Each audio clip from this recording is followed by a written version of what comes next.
चुनाव से पहले आया एग्जिट पोल, गुस्से से लाल हुए पीएम मोदी। मंच पर ही पीएम खो रहे हैं आपा, छूटता दिख रहा है सत्ता का साथ। लोकसभा चुनाव में 6 चरण की वोटिंग हो चुकी है और जो रुझान सामने आ रहे हैं उसने बीजेपी कैंप में संकट का अलार्म बजा दिया है। दावा अब यहां तक किया जा रहा है कि बीजेपी के कई नेता अब विदेश भागने की तैयारी कर रहे हैं क्योंकि उन्हें इंडिया गठबंधन की सरकार बनने पर अपनी गिरफ्तारी का डर दिखाई दे रहा है। पीएम मोदी मंच से ही धमकी दे रहे हैं। वैसे विपक्ष के नेताओं के खिलाफ उनकी जुबान इस बार कुछ ज्यादा ही तीखी हो चुकी है, लेकिन अब इसमें धमकी वाला अंदाज भी आ गया है। चेहरे पर गुस्सा साफ साफ दिखाई दे रहा है। आमतौर पर किसी नेता को गुस्सा तभी आता है जब स्थितियां उसके हाथ से निकलती हुई दिखाई देती हैं, और इस समय बीजेपी के हाथ से चुनाव निकलता हुआ दिखाई दे रहा है तो पीएम मोदी को गुस्सा आ रहा है और इस गुस्से में उनकी भाषा का स्तर भी गिरता ही जा रहा है। इधर देखिए, मैं दिखा आपको। अरे आपने तो मुंह ही मोड़ लिया। ऐसी भी क्या रुसवाई, जरा देखने तो दीजिए कि आप वही हैं, परमात्मा वाले हैं। सही में आपको परमात्मा ने भेजा है? परमात्मा से पूछकर बोल रहे हैं या परमात्मा को भी चूना लगाने की तैयारी है? आपका क्या भरोसा एक दिन कहने लग जाएं कि परमात्मा ने मुझे नहीं, मैंने ही परमात्मा को इस धरती से भेज दिया है ताकि उसके नाम पर कुछ भी बोलता रहूं। देश का माहौल बता रहा है कि इस बार बीजेपी की सीटें गिर गई हैं और इसके जिम्मेदार कोई और नहीं बल्कि नरेंद्र मोदी खुद हैं। मोदी के भाषणों से अब बीजेपी को नुकसान होने लगा है। पहले तो मोदी झूठे तर्कों के आधार पर कांग्रेस को घेर रहे थे, लेकिन बिहार में जब से मुजरा वाला बयान उन्होंने दिया है उसके बाद से बीजेपी की रही सही साख भी मुश्किल में पड़ गई है। इसीलिए राहुल गांधी ने भी लिखा है कि मोदी की भाषा और बीजेपी की सीटें दोनों गिर रही हैं। इस ट्वीट को देखिए। मोदी की प्रधानमंत्री की भाषा की गरिमा और भाजपा की सीटें दोनों ही लगातार गिर रही हैं। ये कह रहे हैं गिरती चली जा रही हैं। आज 80 करोड़ लोगों को मुफ्त खाना मिलता है, मुफ्त राशन मिलता है, तो वो आशीर्वाद देते हैं कि नहीं देते हैं? आपको पुण्य मिलता है कि नहीं मिलता है?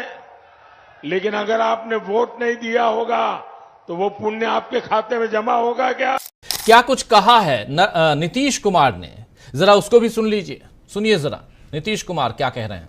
और आदरणीय नरेंद्र मोदी जी फिर मुख्यमंत्री बने, देश का विकास हो, बिहार का विकास हो, सब कुछ हो। और आदरणीय नरेंद्र मोदी जी फिर मुख्यमंत्री बने, देश का विकास हो, बिहार का विकास हो। सारे के सारे भ्रष्ट लोग, सारे के सारे भ्रष्ट लोग बीजेपी चले गए। हालात यह है भाइयों और बहनों, जो हमारे यहां से निकल के गए हैं ना, पंजाब में, महाराष्ट्र में, किसानों से वो भागकर दौड़ रहे हैं, भाग के दौड़ रहे हैं, सामने नहीं आ पा रहे, क्योंकि सारा देश जानता है कि नरेंद्र मोदी भ्रष्टाचार के सेंटर है, एपी सेंटर है। Narendra Modi ji electoral bond scheme लाए, कहते हैं राजनीति को साफ करने के लिए इलेक्टोरल बॉन्ड स्कीम लाए। अच्छा, अगर आप इलेक्टोरल बॉन्ड स्कीम लाए तो जब सुप्रीम कोर्ट कहता है कि सरकार को डोनर्स के नाम बता देने चाहिए, आप डोनर्स के नाम बता क्यों नहीं रहे हो? आपने छुपाया क्यों है? भाइयों और बहनों, इलेक्टोरल बॉन्ड स्कीम मैं आपको समझा देता हूं।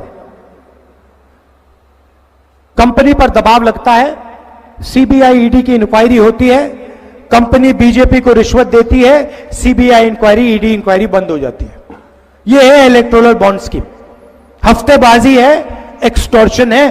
दुनिया का सबसे बड़ा एक्सटॉर्शन स्कीम नरेंद्र मोदी जी ने लागू किया हिंदुस्तान पर। यह सच्चाई है और यह सच्चाई पूरा देश अब बहुत अच्छी तरह समझ गया है कि नरेंद्र मोदी जी अदानी जी के लिए, अंबानी जी के लिए काम करते हैं, किसान, मजदूर, बेरोजगार युवाओं के लिए काम नहीं करते। तथ्य को देखते हुए यहाँ आकर के खाली झूठ पे झूठ, झूठ पे झूठ, झूठ पे झूठ, झूठ का पर्दाफाश हो गया। सबूत के साथ भेजे, थोड़ा ज्ञानवर्धन कर ले प्रधानमंत्री, और यहाँ आकर के हमको धमकी दे रहे कि जेल भेज देंगे। ये कोर्ट से ऊपर हो गए हैं क्या? ये तो ये साबित हो गया कि एजेंसियां इनके हाथ में, जिसको मन करेगा उसको भ्रष्टाचारी बना देंगे, जेल बंद कर देंगे।